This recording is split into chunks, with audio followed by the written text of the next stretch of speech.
Thank you. Good afternoon, everyone. I'm Swapnil Srivastava, PhD scholar, Department of Agriculture Biotechnology, Sardar Vallabhbhai Patel University of Agriculture and Technology, Meerut. Here to present my presentation on the topic successful cultivation of vegetables in greenhouse. First of all, what is greenhouse farming? Greenhouse farming is a type of agriculture where crops are usually grown in greenhouses. These structures are usually made of metals or plastic and have transparent roofs and walls that allow sunlight to enter. The temperature and humidity inside a greenhouse can be controlled and regulated, which creates an ideal environment for plants to grow. Greenhouses allow farmers to grow all crops year round, regardless of the season. It is a type of agriculture that uses artificial structures to simulate the conditions of the outdoors. This allows the farmers to grow crops in a much more controlled and consistent environment, leading to an increased yield and higher quality of produce.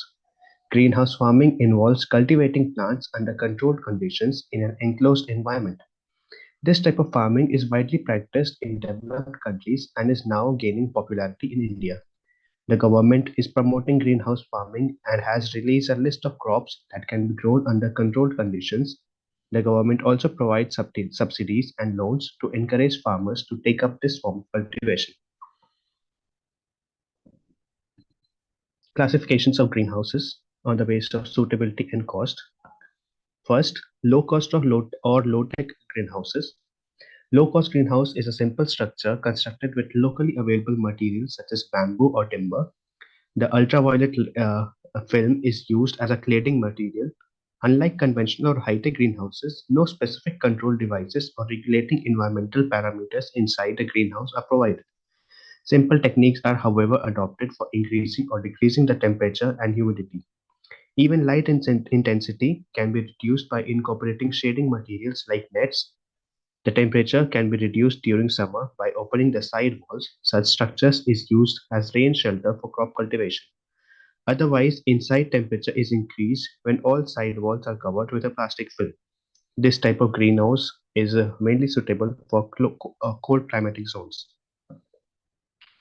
Second, medium tech greenhouses. Greenhouses prefer to have a manually or semi-automatic control arrangement owing to a minimum investment. This type of greenhouse is constructed using galvanized iron pipes. The canopy cover is attached with a structure with the help of screws. Whole structure is firmly fixed with the ground to withstand the disturbance against the winds. Exhaust fans with thermostats are provided to control the temperature. Evaporative cooling pads and misting arrangements are also made to maintain a favorable humidity inside the greenhouse. As these systems are semi-automatic, hence require a lot of attention and care, and it is very difficult and cumbersome to maintain uniform environment throughout the cropping period. These greenhouses are suitable for dry and composite climatic zones. Third, high-tech greenhouses. To overcome some of difficulties in medium-tech greenhouses, a high-tech greenhouse where the entire device controlling the environment parameters are supported to function automatically. Next, a site selection for the ideal greenhouse. A good site can make all the differences in the functioning and environmental operations of a polyhouse or greenhouse. The soil should have a pH of 5.5 to 6.5 that is slightly acidic. Availability of continuous source of quality water. The pH of irrigation water should be 5.5 to 7. It should have a good supply of electricity. A ground slope for drainage is an important factor to divert surface water away from the greenhouses. Greenhouses should be located away from buildings and trees to avoid obstruction to sunlight. Facility of good road transport to the near market, easy and cheap availability of laborers. Communication facility should be available at site. Orientation of the greenhouse. Orientation of the greenhouse could be in any direction when they are in single span. Multi-span greenhouses should be oriented in north-south direction only to avoid continuous shading of certain portions of the greenhouse by its structural members. Costs involved. First, less expensive greenhouse without fan or and pad. That is the basic greenhouse. It would range about rupees 300 to 500 per meter square. Medium tech greenhouses or medium cost greenhouses with pad and fan system without automation would range from rupees 8,800 to 1100 per meter square. Expensive greenhouses or high-tech greenhouses with fully automatic control system would range from rupees 2,000 to 3,500 per meter square. Benefits of greenhouse farming. The main advantages of greenhouse farming is that it allows farmers to control the environment in which their crops are grown. This means they can protect their plants from extreme weather conditions and pests, ensuring a higher yield. Greenhouse farming can significantly increase crop production as crops are protected from extreme weather conditions and pests. Greenhouse farming requires less water than traditional open field farming as water is recycled and used more efficiently. Crops grown in greenhouses are typically higher quality as they are better protected from the elements. Government offers subsidies and loans to encourage farmers to adopt greenhouse farming practices. By controlling the temperature, humidity, and ventilation inside a greenhouse, farmers can create an ideal environment for the crops. This results in higher yield and better quality produce. Greenhouses protect crops from harsh weather conditions such as high winds and heavy rains. This helps reduce crop losses due to weather-related damage. Greenhouse requires less water than traditional open field farms. This is because of evaporation is minimized and irrigation can be more efficiently managed inside a greenhouse. The controlled environment of a greenhouse allows farmer to use a fewer inputs such as pesticides and fertilizers. This reduces production cost and increases the profits of the farmers. Why consider vegetable greenhouse farming? A greenhouse requires a small land area for production. It protects crops against adverse weather, pests, and diseases. There are easy temperature control and practices of integrated pest management ideal for vegetable production. A greenhouse ensures a higher crop yield and improved quality of vegetables.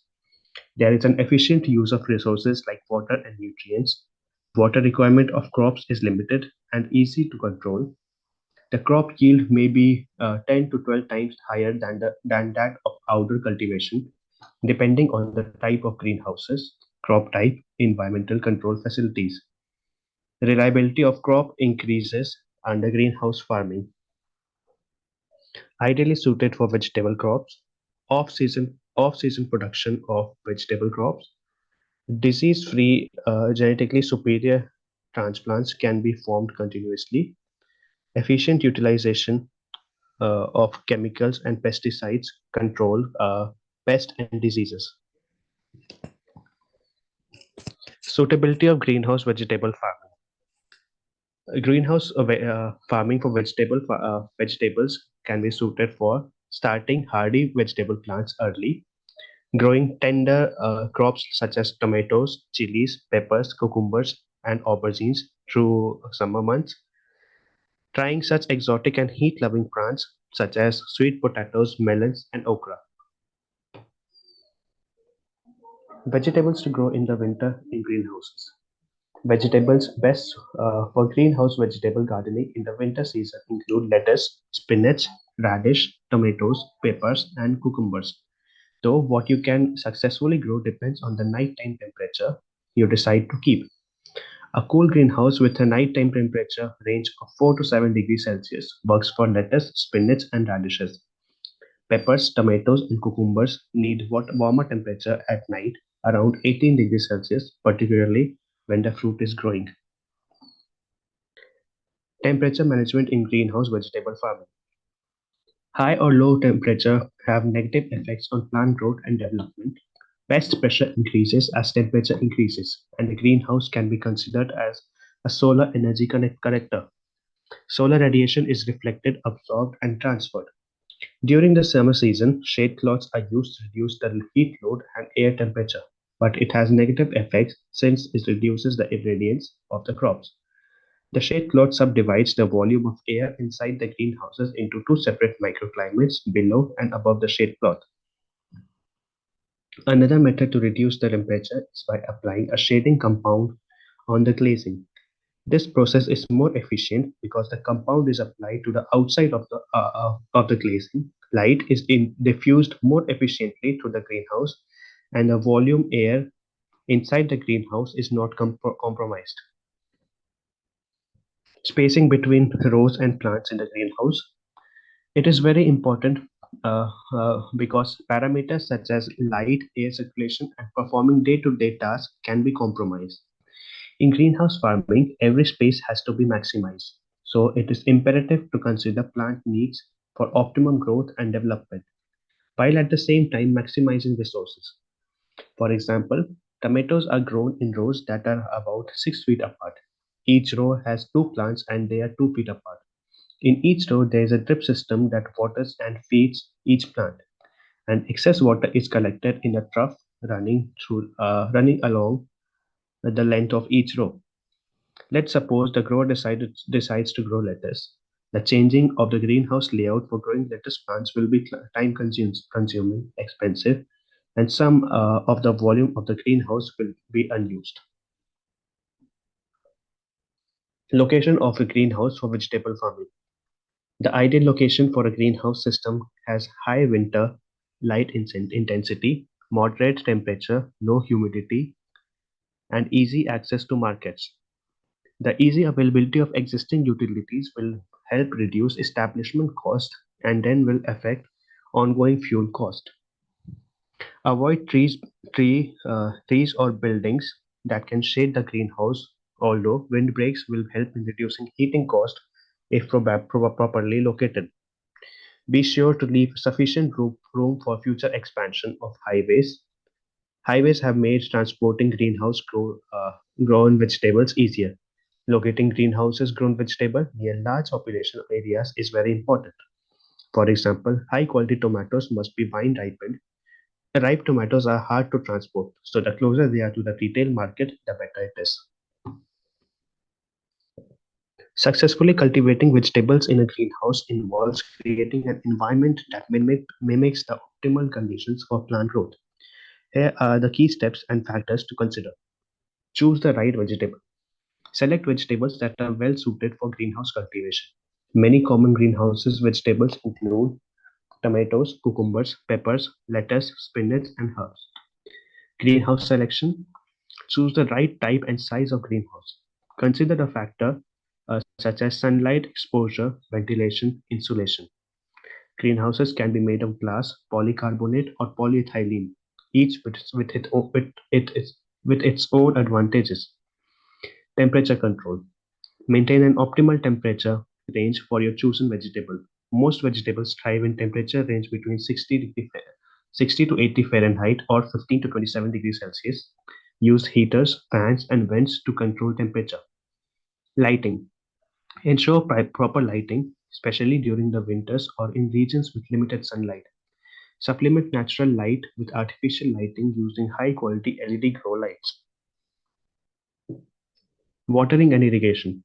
Implement a reliable watering system to maintain consistent moisture levels. Drip irrigation or hoses are efficient methods. Avoid overwatering as it can lead to diseases. Nutrient management. Regularly monitor and adjust nutrient levels. Use a balanced fertilizer and consider hydroponic or aquaponic system for precise nutrient control. Pest and disease management. Implement integrated pest management strategies to control pests without excessive use of chemicals. Regularly inspect plants for signs of diseases and pests. Spacing and crop rotation. Plan the layout to provide adequate spacing between plants for proper air circulation. Rotate crops to prevent the buildup of pests and diseases. Support structure. Install trellises or stakes for plants that require support, such as tomatoes or cucumbers. This helps maximize space and promotes proper growth. Monitoring and record keeping. Keep a log of environmental conditions such as temperature, humidity, and light intensity. This information can help you make adjustments for optimal plant growth. Training and pruning. Train and prune plants as needed to improve airflow, encourage root development, and manage plant size. This is especially important for vining crops. Harvesting and crop rotation. Harvest vegetables at the right time to ensure peak flavor and nutrition. Practice Crop rotation to prevent soil-borne diseases. Ventilation. Install ventilation system to regulate humidity and prevent fungal diseases. Proper air circulation also helps with temperature control. Soil quality. Use high quality soil or soilless mixtures. Consider adding organic matter and nutrients to enhance soil fertility. Soilless mixes like coco coir or hydroponic system are common in greenhouse setups. Now, greenhouse cultivation of cucumber. The planting time of cucumber, uh, the growing season of cucumber is relatively short, lasting from 90 to 120 days for greenhouse varieties. Summer crop season is February, sowing in February with seedling. March and March sowing can be with direct seed sowing. Winter crop season ranges from August, September to up to December. Direct sowing is recommended generally when temperature is above 15 degrees Celsius. Generally for polyhouses, parthenocarpic cucumber, that is, they produce fruit without the need of pollination. Double row sowing in summer crop and single row sowing in winter crop is recommended. For sandy loam, two drip lines are recommended. For clay soil, drip line can be used. Plant population of 8,000 to 10,000 plants per acre is recommended. Flowering in greenhouses occur at 30 days after sowing. After 45 days, we'd get the first harvest, and the crop would complete its life cycle in about 100 to 120 days. Harvesting and yield. From transplanting to first harvest, it would take 30 to 35 to 40 days in gynoecious varieties, that is the female plants. In good managed crops, that is February, March crop, yield would be about 4 to 5 kg per plant. In the crops sown in August to September, it would yield about 2 to 3 kg per plant, and the crops sown in May to June would yield about 2 kgs per plant. Soil preparation. Deep plowing of field is required. Farmyard manure at the rate of 10 trolleys per acre. Chicken manures at the rate of 2 trolleys per acre. Biochar or wood ash at 4 trolley per acre. Vermicompost at 2 metric ton per acre during bed preparation along with microbial cultures. Microbes like Trichoderma, Pseudomonas, Bacillomyces, a phosphate solubilizing bacteria, potash solubilizing bacteria, Azotobacter should be added at the rate of 2 liters per acre each before planting. That is at the time of sowing, before sowing. Climate requirement. Although maximum growth occurs at the day and night temperature of about 28 degrees Celsius, maximum fruit production is achieved with a night temperature of 19 to 20 degrees Celsius and a day temperature of 20 to 22 degrees Celsius. The optimum daily average temperature is 15 to 24 degrees Celsius. Optimum temperature growth are at night about 18 degrees Celsius and during day at about 28 degrees Celsius, accompanied by high light intensity. Fertilizer and water requirement. Cucumber needs continuous water supply depending on the soil and climate. In general, greenhouse cucumbers are irrigated through drip system of irrigation and fertilizers are applied through water. In addition to NPK, calcium is also required for fruit quality and higher yield. Calcium should always be applied through soil, not spraying boron. Not spraying, sorry. Boron spray is required at the time of flowering and fruit setting. Next, greenhouse cultivation of capsicum. Capsicum is an important commercial vegetable crop known as sweet pepper, bell pepper, or Shimla mirch. These plants grow throughout the world. This crop is a cold season crop, but capsicum is cultivated throughout the year using polyhouses. Calcium is a rich source. Capsicum is a rich source of vitamin A, vitamin C, and mineral calcium. Is 13.4 milligram, magnesium 14.9 milligram, and phosphorus 28.3 milligram, potassium 263.7 milligram per 100 grams of fresh capsicum fruit weight. Soil texture requirement. The pH of soil should be between 6.6 to 6.5. Soil salinity level should not be more than 1 ms per centimeter. Therefore, as soon as you select the site, analyze the soil for further improvement. The soil should be highly porous and should be well drained so that the roots can be improved and a better penetration of roots. Bed preparation.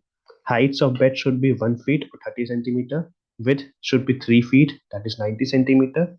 And between the two beds, there should be a gap or spacing of 2 feet, that is 60 centimeter.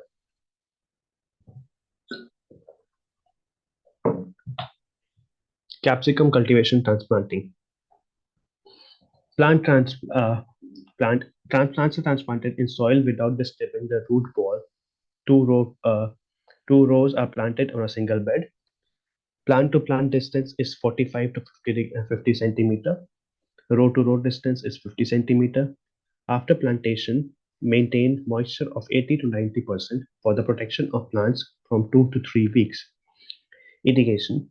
To reduce the pH of water, add the acid to the water tank, then use for irrigation and sprinkling. Immediately after plantation, irrigation required to start. The first shower is required to use after some days. Drip irrigation will be used. This will help for uniform root development of a plant. Usually, a dripper per plant is required. Uh, depending uh, Depending on the season, drip irrigation provides 2 to 4 liters of water per square meter. In hot summer, a fogger can be used to maintain the air humidity. Fertigation. Fertigation is applicable after 3 weeks of vegetation phase. NPK in the ratio of 1 is to 1 is to 1 at 0.4 gram during the vegetation phase, preferably for every 45 to 60 alternate days for better leaves. After 60 days, start NPK in the ratio of 2 is to 1 is to 4 at 0.4 gram per 2.2 ms per centimeter. More flower and better fruit quality for more flower and better fruit quality uh, with each alternate day. Fertigation should be given at 6 to 8 a.m. in the morning for better use of plants. Collect the recommended amount of fertilizers and dissolve them in sufficient amount of volume of water. Harvesting of capsicum. Harvesting of capsicum fruit starts after 80 to 90 days from transplanting. The best harvesting time is in the morning. Fruits can be cut once in 3 to 4 days. Yellow and red fruits can be harvested when they receive 50 to 80% of the color development. Now, how much does a greenhouse cost for 1 acre in India? The cost of building a greenhouse for 1 acre in India can vary depending on several factors, such as the type of materials used, the location, and the technologies involved. Generally, the cost of a greenhouse for 1 acre in India can range from rupees 20 lakhs to 50 lakhs or more. The cost may be higher if advanced technologies like drip irrigation, fertigation, and automation are used. However, the Indian government offers several subsidy schemes to encourage farmers to adopt modern farming practices, like greenhouse farming. These subsidies can range from up to 50% to 100% of the total cost of setting up of greenhouses, which can significantly reduce the cost burden for farmers. By investing in a greenhouse, farmers can increase their yield, reduce the risk associated with weather, pest damage, and potentially earn higher profits. Next, government greenhouse or polyhouse farming subsidy schemes in India. First, National Horticulture Mission. Under this scheme, financial assistance is provided to farmers for the establishment of polyhouses, greenhouses, or for the commercial cultivation of fruits, vegetables, and flowers. The subsidy percentage provided by the National Horticulture Mission is as follows. For the general category, 50% of the cost of a greenhouse, polyhouse, subject to a maximum of 25% per 25 lakh per hectare. For the scheduled caste and scheduled tribes category, 60% of the cost of the greenhouse or polyhouse, subject to a maximum of 30 lakhs per hectare. The assistance provided under this scheme includes the cost of the greenhouse polyhouse structure, shade net, insect net, a drip irrigation system, and other inputs required for cultivation. Second, Rashtriya Krishi Vikas Yojana. Rashtriya Krishi Vikas Yojana is a centrally sponsored scheme launched in 2007 to promote agricultural development nationwide. The scheme provides financial assistance to farmers to establish polyhouses, greenhouses, for the commercial cultivation of crops. The subsidy percentage provided by RKVY is as follows. For general categories, 50% of the cost of the greenhouse or polyhouse, subject to a maximum of rupees 10 lakh per hectare. For scheduled caste and scheduled tribe category, 60% of the cost of the greenhouse or polyhouse, subject to a maximum of 12 lakh per hectare. The assistance provided under this scheme includes the cost of the greenhouse, polyhouse structure, shade net, insect net, drip irrigation system, and other inputs required for cultivation. Third, Pradhan Mantri Fasal Bima Yojana. Under this scheme, farmers can avail the financial assistance to insure their crop against natural calamities, pests, and diseases. In addition to crop insurance, the scheme also provides a premium subsidy for farmers who adopt greenhouse polyhouse farming techniques. The subsidy percentage provided by the Pradhan Mantri Fasal Bima Yojana is as follows. For general categories, 5% of the premium of the greenhouse or polyhouse farming, subject to a maximum of rupees 7,500 per hectare. For scheduled caste and scheduled tribes category, 10% of the premium of the greenhouse or polyhouse farming, subject to a maximum of 15,000 per hectare. Next, National Bank for Agriculture and Rural Development, NABARD. The National Bank for Agriculture and Rural Development provides financial assistance to farmers to establish polyhouses or greenhouses for the commercial cultivation of crops. The assistance provided by NABARD is in the form of loans, and the subsidy percentage depends on the loan amount and the category of the farmer. The subsidy percentage provided by the NABARD is as follows. For the general category, up to 25% of the total project cost, subject to a maximum of 10 lakhs. For scheduled caste and scheduled tribes category, up to 33.33% of the total project cost, subject to a maximum of rupees 15 lakhs. The uh, loan provided by NABARD can cover the cost of greenhouse polyhouse structure, shade net, insect net, drip irrigation system, and other inputs required for cultivation. Now, what is the repayment period of the of the loan for the greenhouse farming scheme? The repayment period of the greenhouse farming scheme varies depending on the scheme and the loan amount. In general, most schemes offer a period of 3 to 5 years, with some scheme allowing for a longer repayment period of up to 7 years. It's important to note that the repayment period typically begins after a grace period ranging from 6 months to 2 years. That is all. Thank you.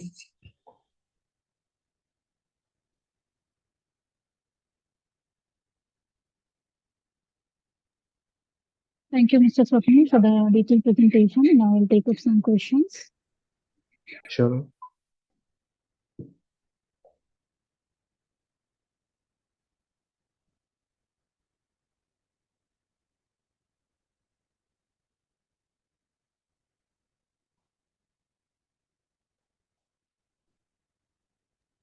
So the first question is, what are the key considerations for selecting the right vegetables to grow in greenhouse setting?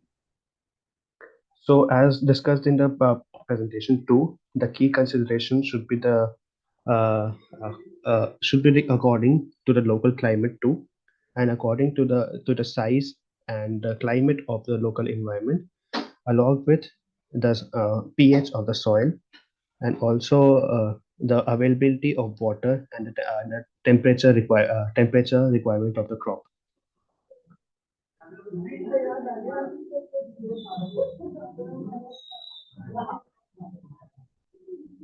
Okay. And can you share insights on optimizing temperature and humidity levels for successful greenhouse vegetable farming? Sure. Temperature control in the greenhouses depends mainly on the material used for the greenhouse. It can be either in the form of nets, or in the case of polyhouses, it is polyethylene ethylene sheets. For the basic low level greenhouses, temperature can be easily controlled by opening up the uh, uh, side walls, as discussed in the presentation too. But just by in the basic greenhouses, if the walls of the polyhouses are open in the like basic, it can be considered as a window. If the windows are opened of the basic polyhouses, the temperature would automatically reduce, and it would lead to a lower temperature inside the greenhouse if the temperature is increasing. For medium and high-tech polyhouses, there thermostats are used, where heaters and blowers or bigger fans are used, which circulate air within the greenhouses and control the temperature. For humidity cannot be ideally controlled in the basic polyhouses or low tech polyhouses. It is basically done by exhaust fans in there. And in the high tech or medium tech polyhouses, there are mist nozzles which spray mist or steam at times steam in the polyhouses, which controls the humidity. And also there are bigger sized fans or exhaust that are used to circulate the air within, so that controls both the temperature and humidity within the greenhouses. Okay. Okay. And next question is, how do you effectively manage pest and disease control in a greenhouse environment? So the greenhouse is already a kind of protected cultivation that is already covered from the already separated from the external environment by the sheets or nets, whatever used as the material or the wall. So it is already a protected cultivation. The limited protection is needed while handling keeping a check on the breakages of the walls, or if there is some cracks or openings in somewhere in the opening material, or while someone is the person involved is entering into the through the gates. It is in proper care needs to be taken to ensure that the insects do not enter it. If in case there are some insects or pests, then it is managed by using pesticides or chemical uh, fungus and bacteria can be used by controlled by chemical fungicides or pesticides like mancozeb, carbendazim, etc., or by fumigation. Okay. And what are the essential technologies or equipment needed for a successful greenhouse vegetable farm?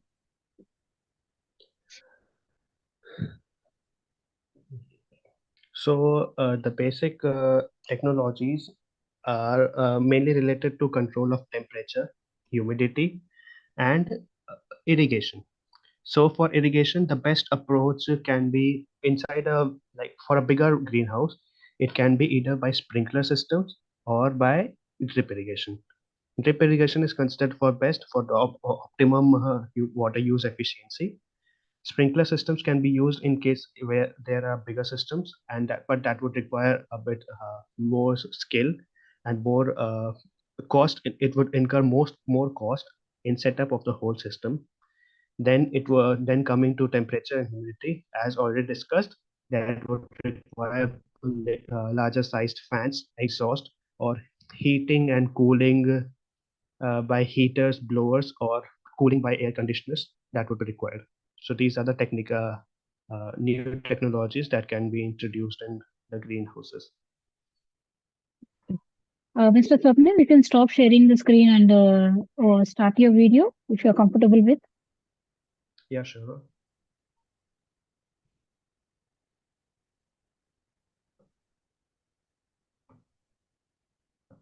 Okay. Next question, can you provide tips on maximizing space utilization and crop yield within a greenhouse? Space utilization can be done by incorporating more than one type of crop within a greenhouse. That is, like if we have a crop that is a climbing type or creeping type, along with that, we can incorporate a bushy type plant in the same.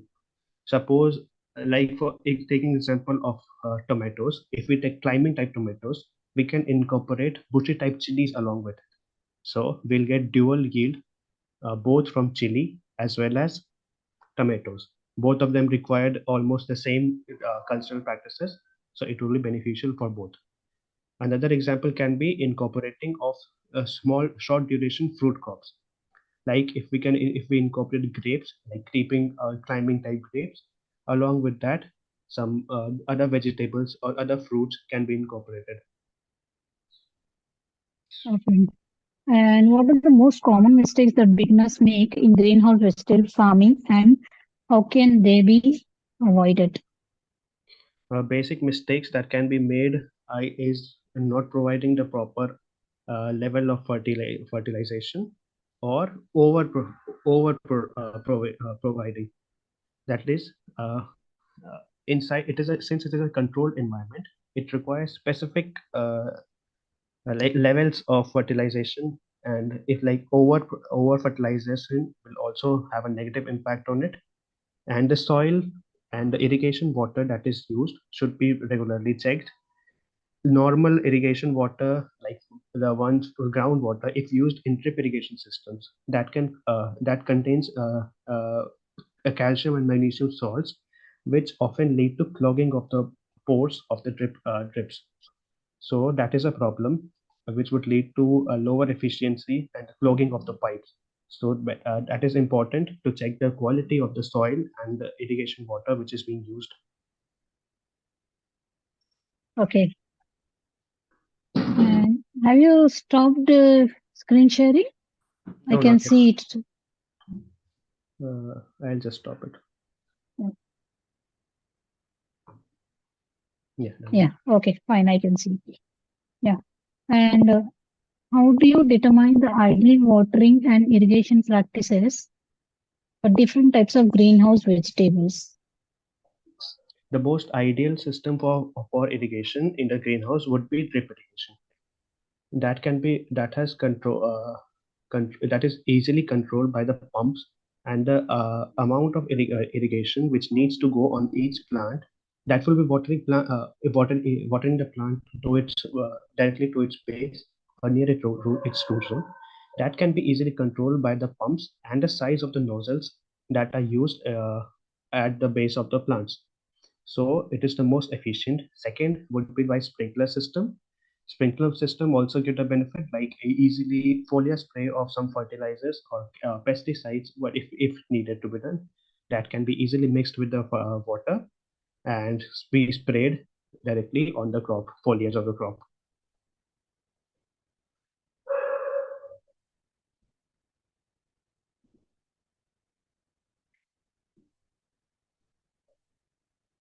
Yeah. Can you share cost-effective strategies for greenhouse construction and maintenance? Sorry, ma'am, please repeat. Can you share cost-effective strategies for greenhouse construction and maintenance? Cost effective strategies would be if making a smaller like low tech greenhouses, locally available materials like bamboo and twigs and sticks from trees locally available can be used to make the small low scale uh, greenhouses. And in case the drip irrigation is not available, and since it is a high tech sprinkler not available, there should be a control for the water that is being applied. Also, in construction, it should be taken care of maintaining the soil. Okay. And yeah, what role does soil health play in greenhouse vegetable farming, and how can it be maintained or improved? For any crop, be it in normal field conditions or in greenhouse, soil health is at most important.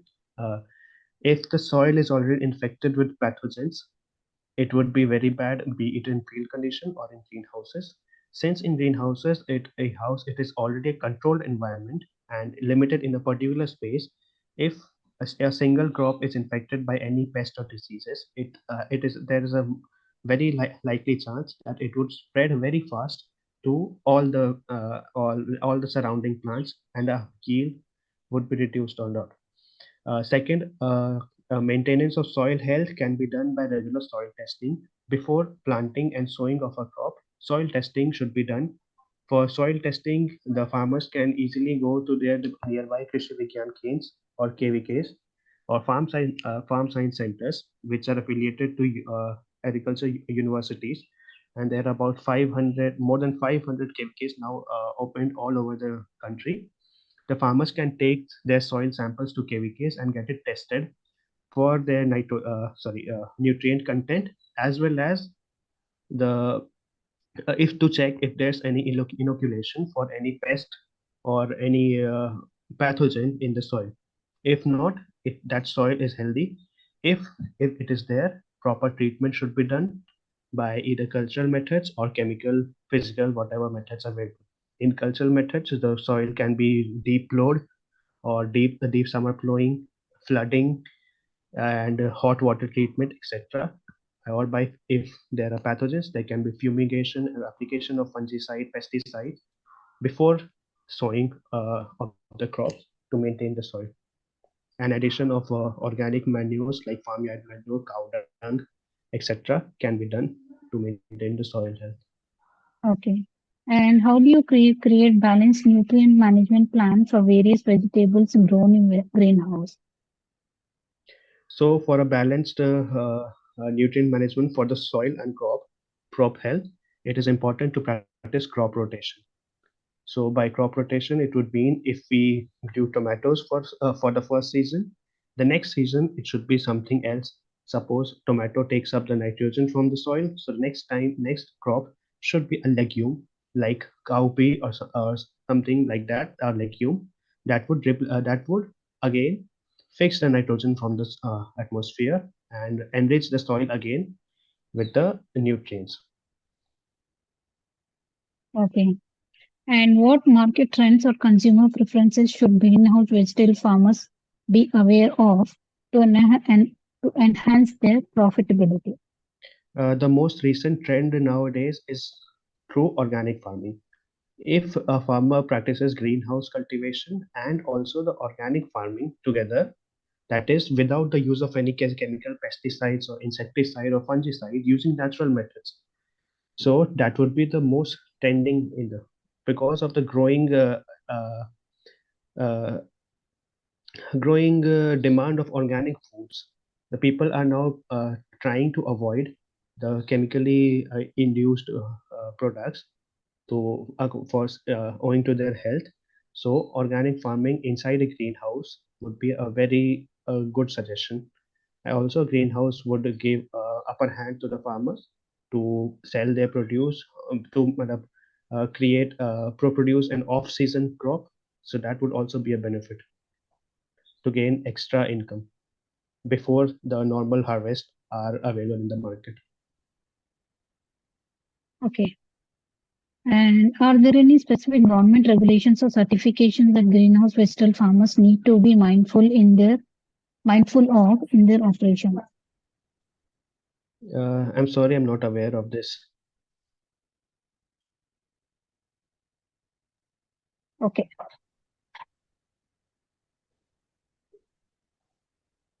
Yeah. 1 second.